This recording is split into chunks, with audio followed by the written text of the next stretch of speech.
puyatan na naman. Mag-aalasin sila ng gabi. Papanak tayo ng baboy. Ayan.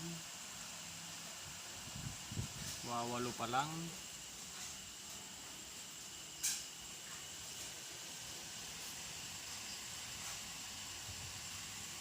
Pero ang ating paanakan ay puno na naman. Ayan.